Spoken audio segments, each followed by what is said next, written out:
Money Monster is the new film from Jodie Foster and stars George Clooney as the extravagantly smarmy host of a popular cable show about the stock market. Julia Roberts plays his cool-headed director and Jack O'Connell the seriously disgruntled whack-job who sneaks onto the set during a live broadcast and demands to know what happened to the money he lost on a bad buy recommended by the Money Monster himself. Take it out. Put it on. How do I know it won't blow up? Because I have the detonator. My thumb comes off this trigger, then we all explode. I can't breathe. Lee, stay calm. I'm right here. I want everyone to know something. I might be the one with the gun here, but I'm not the real criminal. It's people like these guys. They're stealing everything from us and they're getting away with it too. So far, so high concept. It's certainly an interesting idea, having the average man bring extreme measures to bear on those responsible for corporate greed and corruption. No doubt it's a shady world that O'Connell's character is attempting to expose, but in truth none of this is explored with much depth or insight. No one is going to walk out of this film reflecting on the elusive doings of big business.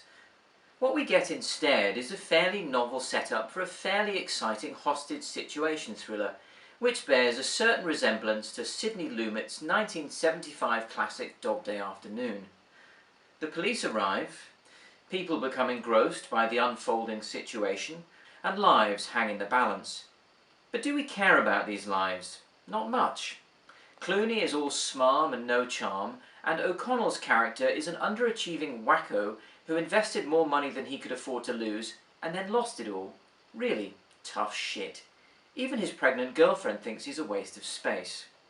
This is perhaps the film's major failing. What's the point of a movie based on a life or death situation if it doesn't matter to us if the characters in peril live or die? As one would expect from a film directed by Jodie Foster, the performances are strong all round. Clooney is on suitably showy form, both dancing around the Money Monster set in glitzy suits, and then later doing his shifty best to keep himself alive. Roberts does plenty with a role that really only has limited dramatic potential, and O'Connell gives another committed, exhaustingly aggressive performance. Although perhaps it's time for him to extend his range. In every film I've seen him in, he's either shouting or breathing heavily. As an exercise in increasing tension, the film is a decent accomplishment for Foster. It's economically directed and gripping throughout, although the tonal change in the final act, which includes a shift in the relationship between the two leads, is hard to truly buy into. We're in this together now. Don't turn your back on anybody. I don't want you to die. Oh my God.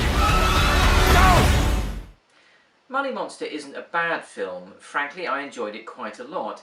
It just isn't as clever as it wants to be, and that's hard not to notice.